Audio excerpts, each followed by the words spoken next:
just talk a little louder till it pops on and then blasts you when the volume gets up. There's a scene. Here we go to the movie clip. I'm not going to show you a movie clip. We don't have permission to use it. But one of my favorite old movies was Oh Brother, Where Art Thou? Who saw it? A few people here. Oh, okay.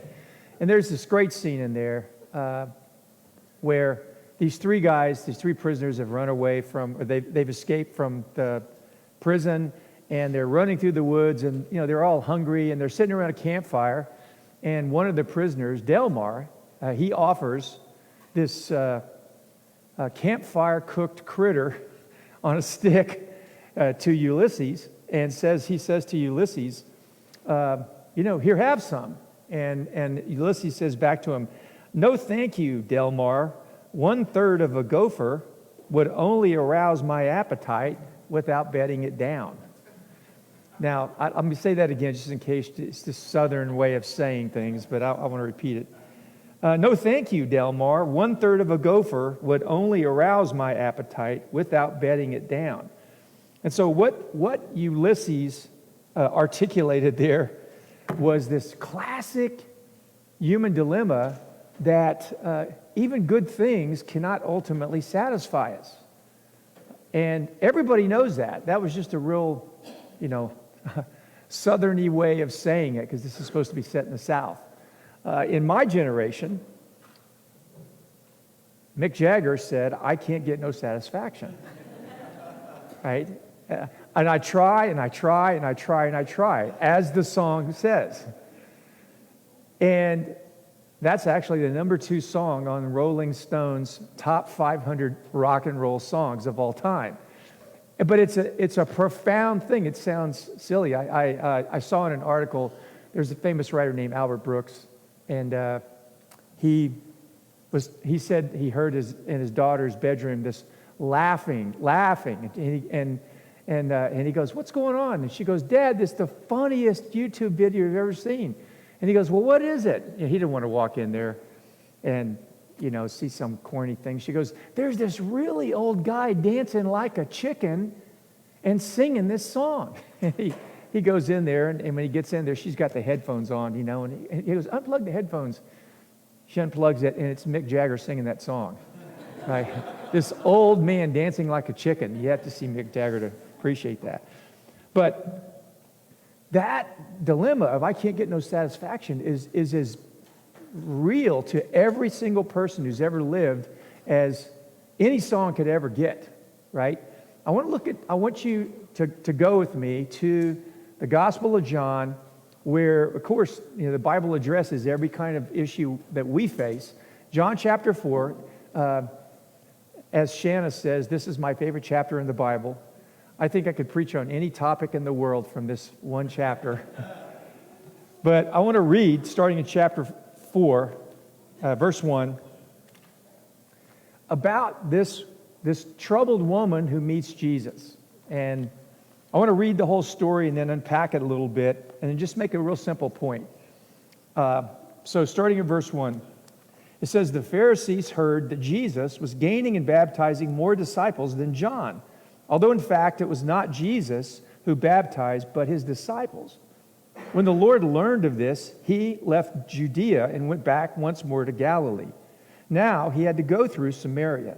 So he came to a town in Samaria named Sychar, near the plot of ground Jacob had given to his son Joseph. Jacob's well was there, and Jesus, tired as he was from the journey, sat down by the well. It was about the 6th hour, which is about noon. When a Samaritan woman came to draw water, Jesus said to her, will you give me a drink? And his disciples had gone into town to buy food.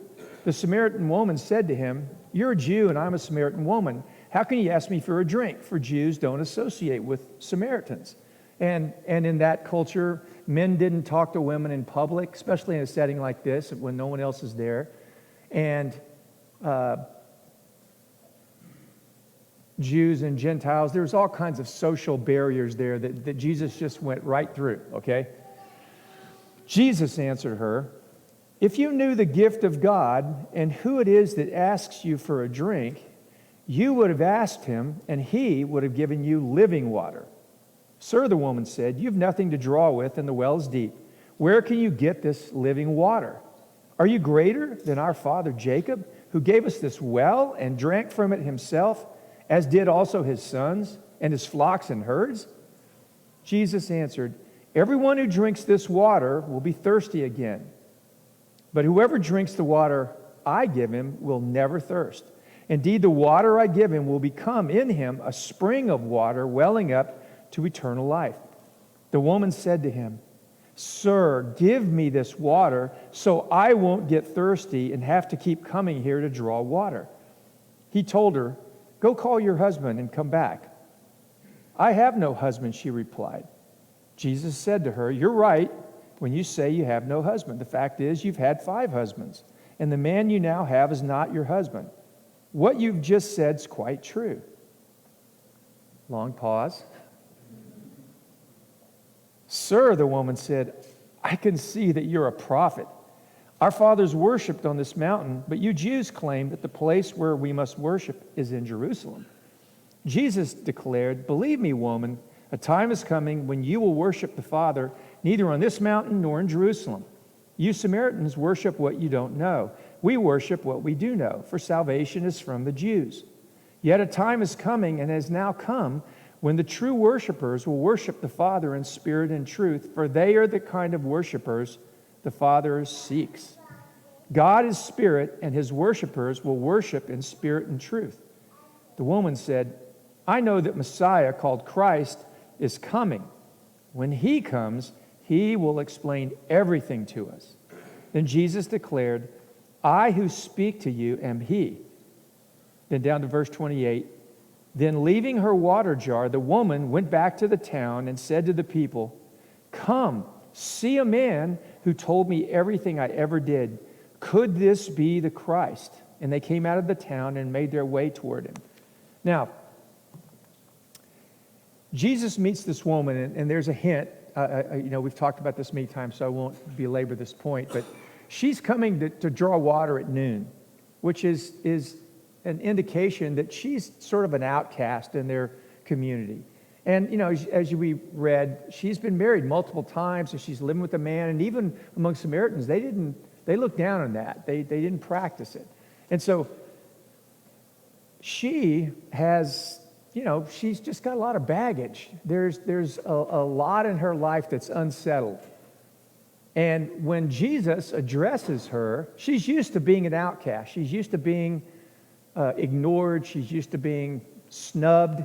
I mean, not just ignored, but people would make comments to women like that would, disrespect them openly and would feel justified in doing that. And so Jesus, to her surprise, addresses her. To even just talk to her is a surprising thing. That's why she says, "Why are you talking to me?" I want you to keep that question in mind. Why are you talking to me? Because later on, Jesus answers it. And that's the point, I think, of this story. But she was a woman who'd experienced loss after loss after loss after loss after loss. And she was someone who embodied this whole idea that I can't get any satisfaction. Can you see that? She had hoped, if I just find the right man, I'll find security and love, and I'll have a family and belonging, and just one failure after another. And if you've ever been through a divorce, or you know someone that's been through a divorce, or your family went through a divorce, divorce is a train wreck. It's heartbreaking. She experienced it multiple times. Her life must have just been full of grief. She must have just been overwhelmed with grief.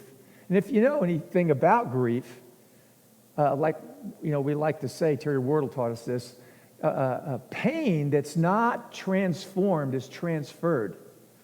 And first it gets transformed into your own body. You'll experience depression. It gets transferred outward, and our hurt and our anger and things begin to disrupt our relationships. And so here's a woman who is just swimming in pain and grief and sorrow. And Jesus engages her. Now, Jesus is wiped out. It says he's tired. They've been on a long journey. They got up first thing in the morning, even before it was daylight, because it's hot, and they're traveling through Samaria, and they come to this well. They probably said, let's stop at the well as they're on the way. And they didn't expect anybody to be there. Thing was, they didn't have any way to draw water. And so Jesus engages this woman. Now, the reason why she was so dissatisfied is the point I was trying to make earlier. She had hoped, like we all do, if I can get any number of one of these good things, it's really going to satisfy me. I'm just going to feel like, yeah, life works now because I found the right person, or I got the right job, or whatever. And all through life, like all around us, are all these good things that God's made for us. And, this is a theme we try to explore and remind everybody about. But all around us are all these good things that God's made for us that they're really supposed to be something that we enjoy even deeply. But what we tend to do is we tend to try to get more satisfaction out of those things than they're meant to provide us. So like we like to say, they're a resource, but God's the source. And her problem was she loved the wrong things too much. It wasn't that she loved them. We're made to love things. And you'll see in just a second, God made you and he made me to be lovers. We're made to be lovers. God's seeking worshipers. And worship, if you want a simple definition of worship is love that's expressed. We express it towards God, and worship is also something we express towards people. It's expressed. It's not something that's inside us that's unseen. Worship is always issues out in our life towards God and towards the world. Because we serve people out of worship and love for God, or we won't. And if you don't love God, you're not going to love people. And if you haven't experienced God's love deeply, you're not going to love people. So this woman had loved all the wrong things too much. And here's the thing about this human dilemma. Good things can only awaken our hunger. They can't ultimately satisfy them. So the good things that God's made, it's like this sneaky thing that happens. You enjoy the good thing, and then it doesn't fully satisfy you, and it just awakens your hunger. You know why that is? Because God is hardwired into everything in the world that when we engage anything he's made, it will point us to him. It points us right to him. And so our hunger that gets awakened by something that's good but won't get satisfied is God's way of saying, hey, there's more. If you like this, you're going to really like me. But, the mistake we make is we go, well, I'm just going to keep going back to that thing. I'm going to go back again. I'm going to go back again. I'm going to go back again. We keep, squeezing the rag, and at a certain point, there's just no more moisture in it. We can't get anything more out of it. So we move on. That's why companies make a line of cars that are nicer and more expensive. Because once you start with the VW Bug, then you want to move up when you get your next car into a little nicer model, and a little nicer model, a little nicer model. Because there's all kinds of reasons that advertisers tell us about why you want that next model. Because it will do more for you than this model would do. And that's what Mick Jagger says in the song. He says, I'm driving down the road and I'm listening to the radio and a man tells me blah, blah, blah. These things I need. And we're all hooked by it, right? And because it's really built into the way the world is. And there's nothing wrong with a nicer version of something. But the mistake we make is what we're looking for in the nicer version. We think it will give us what this other thing didn't, and it can't, it won't. Anybody want to refute that? You with me right now? Okay. So David, King David, in Psalm 63 says, my soul, it's a prayer to God. He says, my soul longs for you. My flesh yearns for you. Not just his soul, his body. We have hunger for God that's in our body. And even the good things he's made can't satisfy that hunger for him that's even in our body. So David says, now remember, David's the king. He's on the top of the heap. And when people hear this, when people read this, they often think, oh, well, this psalm came from when David was running for his life out in the desert. Because he says, my soul longs for you, my flesh yearns for you in a dry and weary land where there's no water. That could also describe a place where you have an overabundance of everything you could possibly want.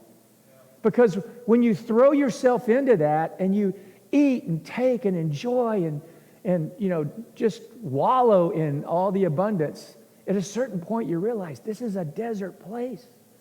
There's no water there.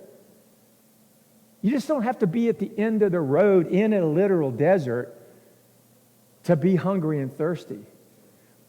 And one man said, if you're lonely, don't get married. Because you can experience profound loneliness lying in bed next to someone else. The thing will not meet the ultimate need that you have. And so David says, my soul longs for you. My flesh yearns for you. And this is the subtext of Jesus' conversation with this woman. Is he's thirsty. He's worn out. He comes to the well and he sits on a rock, and the woman comes up and he says, would you give me a drink of water? And they have this exchange. And she's coming there because, why is she coming there? She's thirsty too, right? Jesus says to her, after she says, why are you talking to me? She says, when he offers her this gift of living water, what does she say? Yeah, she said that, but can you be a little clearer? Yes, give me this living water. And she's thinking, yeah, well, Jesus is trying to get her to look deeper than that, right? This is the way we are. It's like our real issues, we just push them down when we can't figure them out, and we just kind of, trudge on.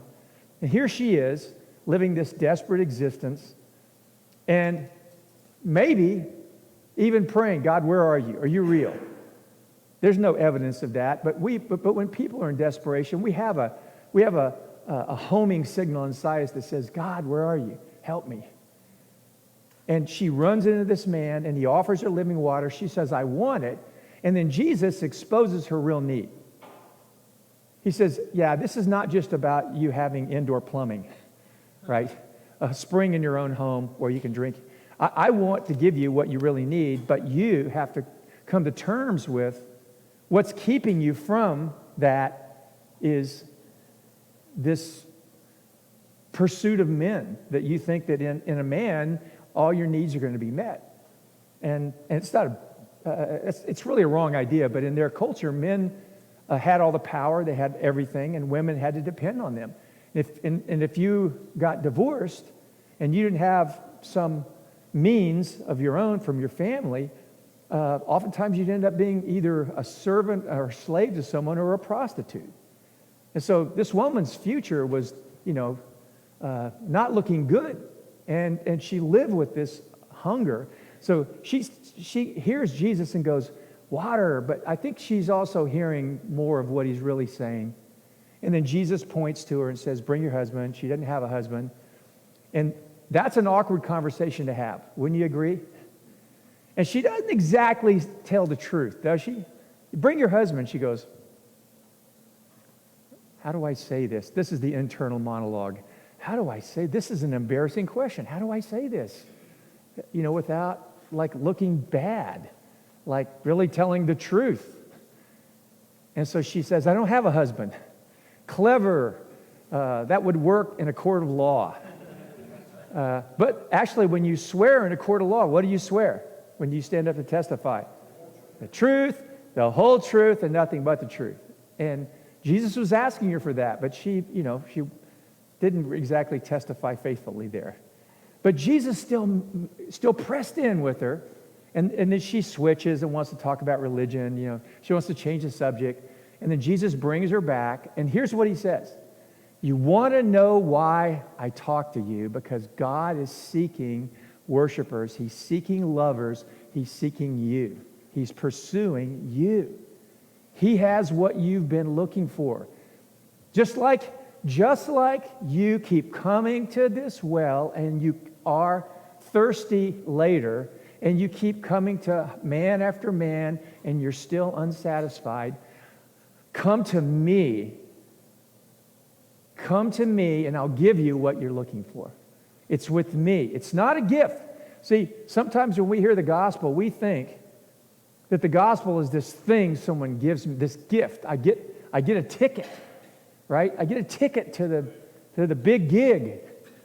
No, all we're looking for is in a person. It's in Jesus. And so if you listen to his language, he's not saying, I'm going to give you this cool thing. He's inviting her. He says, if you knew the gift of God,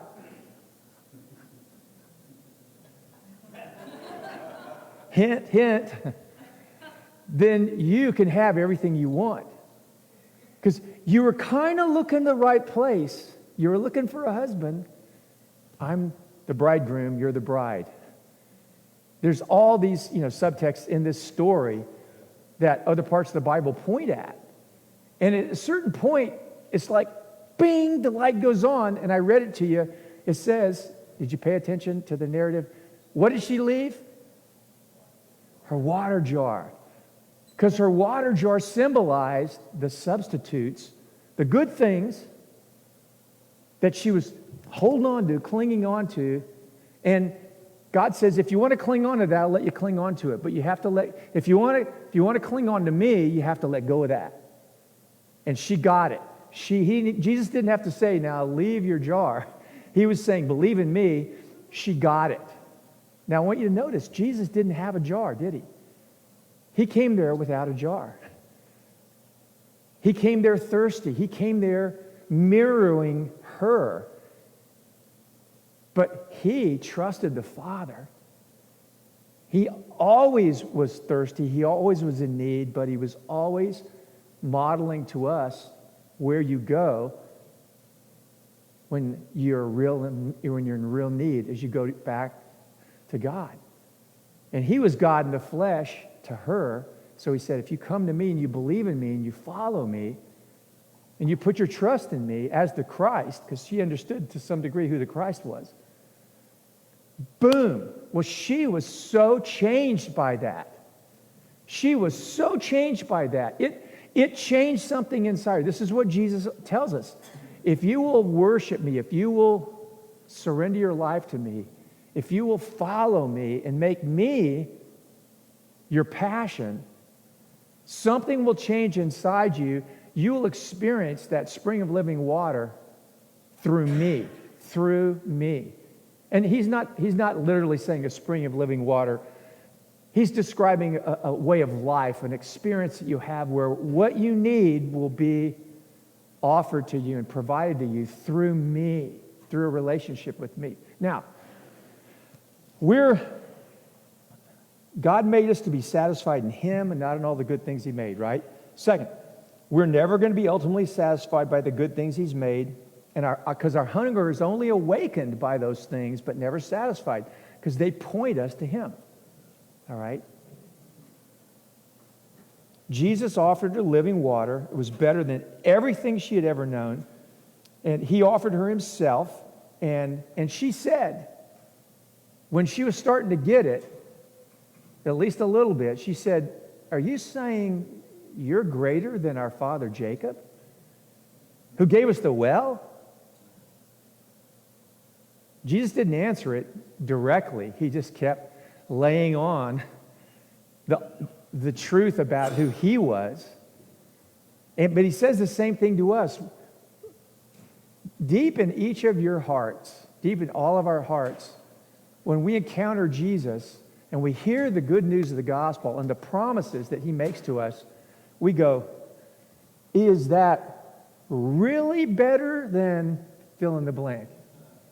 Are you really better than a really loving wife, a really loving husband, a great job? Are you really better than what's your water jar? You all have one. We all have one. Sometimes we have one that our parents gave us, and we try it for a while. It doesn't work, and we shatter it. We go to the pottery store, and we find our own water jar, right? Like my parents' water jar was work hard, save your money, be a good person, upward mobility. After World War II, my dad served in World War II. They just wanted to have a normal life after being in hell for 6 years, right? The whole nation, the whole world was just swept up in hell. And then suddenly they came home and they started getting married and having babies and being middle class. And it was just great. I mean, to them, it was just great. And so they gave me that jar, and I tried it for a while, and I broke it, and I went out and I bought into the jar of sex, drugs, and rock and roll. That was what I chased. I'm serious. I am not. I had no idea. I had a couple of college scholarships offered to me. I had no idea what I wanted to do except to surf and go to parties and get high. That was it. And my parents are going, what are you going to do? And I go, I don't know. I sent a couple applications to schools. I got accepted into Rice University and University of Houston. 2 different schools as you could ever imagine. And I really would not have gone to college, except my parents kind of gave me that, if you want to keep living here, sort of conversation. And so, I just did that, but just so I could keep pursuing my jar. And I remember how that jar, I'm no kidding, the bottom of that jar, that water jar, had a hole in it you could put your fist through. I would fill that thing up in the faucet, and I'd get 20 feet away, and the water's all gone. And I would just go back to it, and back to it, and back to it. And it was painful at a certain point. And by the grace of God, it wasn't very many months that I heard the gospel my freshman year in college. Just like this woman, I was completely unprepared for it. I was completely surprised by it. But when I said yes, it's like it did something. I found something inside me that was not there before. And I knew it didn't come from my old jar. And they were smart enough, the people that were preaching the gospel to us, to say, you got to leave that jar. They just didn't use that language. But here's the thing. The Lord says something. There's a picture in the Old Testament in Psalm 132. I just want to close with this and then invite you into something.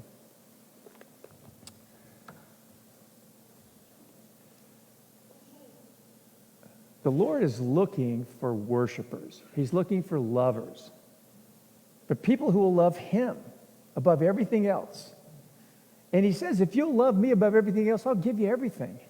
Because I can give you everything then, because those things will not take control of your life, because you're passionately in love with me and you're pursuing me. But we have to do that together. We have to do it together. It's like the peloton in a bike race. We need other people to keep us on this track, because we won't do it by ourselves. And we're not made to. But I have to say that because we're Americans, and we think that following Jesus is like golfing or surfing, I used to surf by myself. Be out, there's nobody at the beach, there's just me, 200 yards out. And it was fun, right? It was funner when your friends are there. But if your friends couldn't be there, you could still enjoy it. But here's the thing about following Jesus. You can't really get where you want to go without everybody else. Because here's what God says. He said it to a man who didn't have any kids. He said, I'm going to make you not just a family, I'm going to make you a great nation. You and your wife have no children, but I'm going to make you into a nation. I'm going to bless all the nations of the world through you and through your seed. Psalm 132, God says this. The Lord has chosen Zion, which was Israel. He has desired it for his dwelling. Now, in some translations, it say his resting place, where God lives. He says, I have chosen you as a person to be my dwelling place. But you're part of a dwelling place. He wants your family to be his dwelling place. He wants our community, our church, to be his dwelling place. He wants your workplace to be his dwelling place.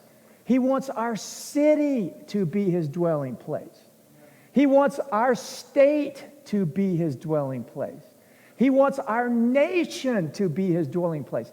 He wants the nations to be his dwelling place. And like he said over and over and over in the Old Testament, the knowledge of the glory of the Lord will cover the earth as the waters cover the sea, because the seas are everywhere. So he's saying in a Jewish idiom, I want my glory, the knowledge of my glory, to just cover everything, everyone, everywhere, and every place. So he says, this is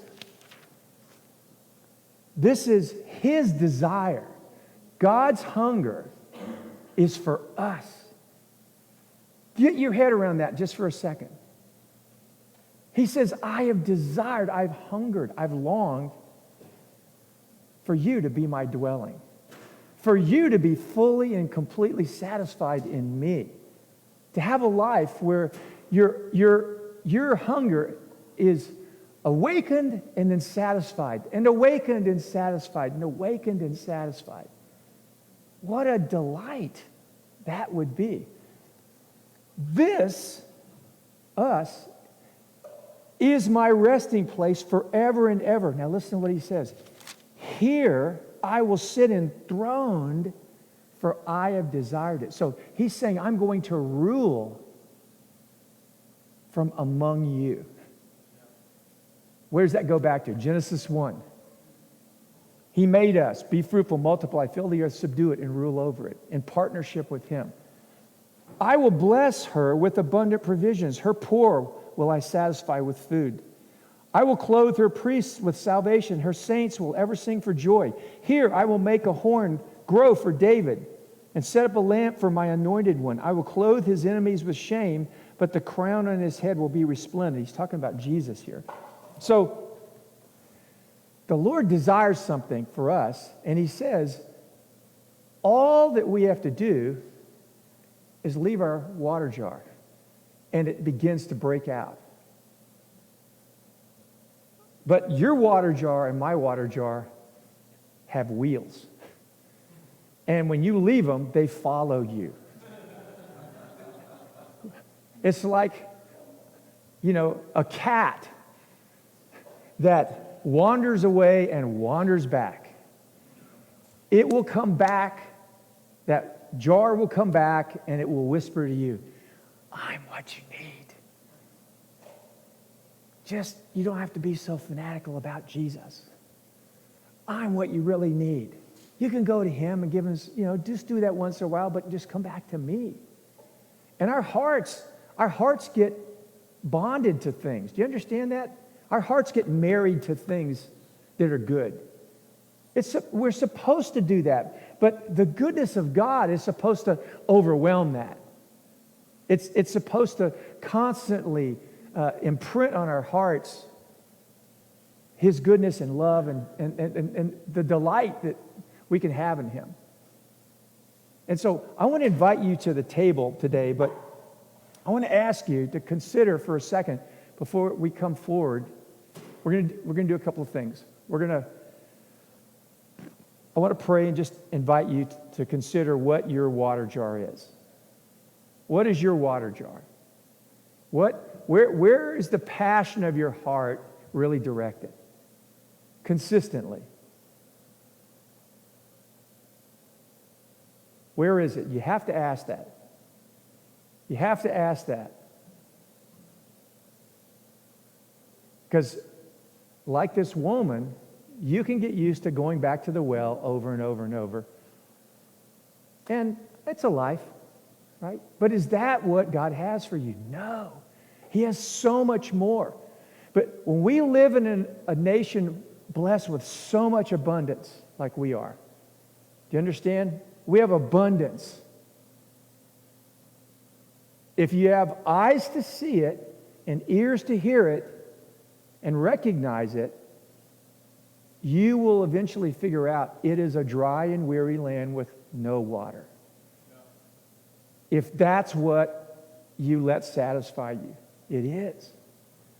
And the church is where it's at right now, where we're at in America. We're at where we are right now. We're so irrelevant in many respects because He's not our dwelling and we're not His dwelling. We've got another water jar and we're content. We're content like David was. But in a moment, David woke up and said, no, I'm not just hungry for more of the good things you've given me. I'm hungry for you. And I think the Lord's saying that to the church in these days that we're in. And that's what, and the folks in Asbury, they had that little outpouring. That was the heart of what they were saying was, God, we're hungry for you. And as people began to experience His presence, He was drawing them, and then they said yes, and then His presence came with more intensity and more outrageously. And I have some friends who went down there and said, it was like you opened the door, you walked into the building, you walked into an atmosphere of the presence of God. You walked outside, it's not there. You walk right. You take one step, it's like you walked into something. And people just wept.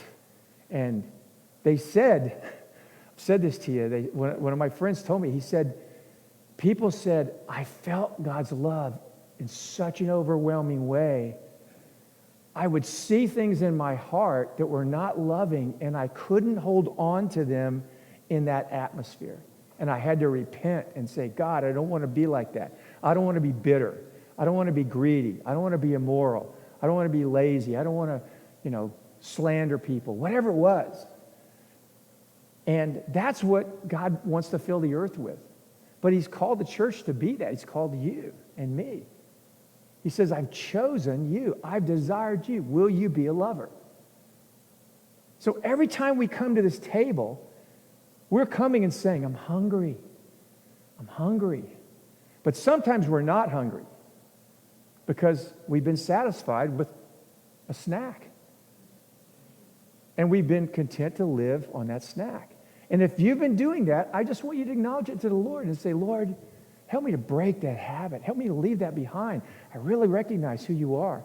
You are greater than our father Jacob. You're greater than John Wimber. You're greater than John Wesley. You're greater than whoever, whatever, religious traditions, whatever good things. Jesus is who we need the most. So I want to ask you as you come to the table today, if that's where you've been at, and it's easy to be there, own it.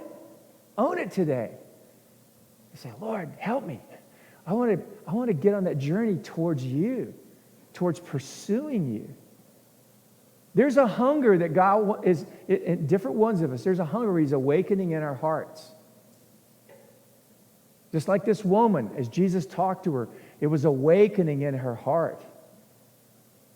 And it was like the excuses were coming up, and then Jesus was just going, another excuse, and He's just pressing into her. And then finally she says, yes, yes, yes. She leaves her water jar, and she's so excited she runs back to tell her friends. That's what. So, Will you leave your water jar behind, and will you become a lover? Will you become a lover? Above everything else that you are, will you begin to identify as a lover of God? And that will you pursue him with all your heart at every opportunity he gives you? So, Rick, can you stop the Facebook feed? We're going to take the Lord's Supper. No one's going to hand it out. You just come up here and you take the elements, the body of Jesus, the blood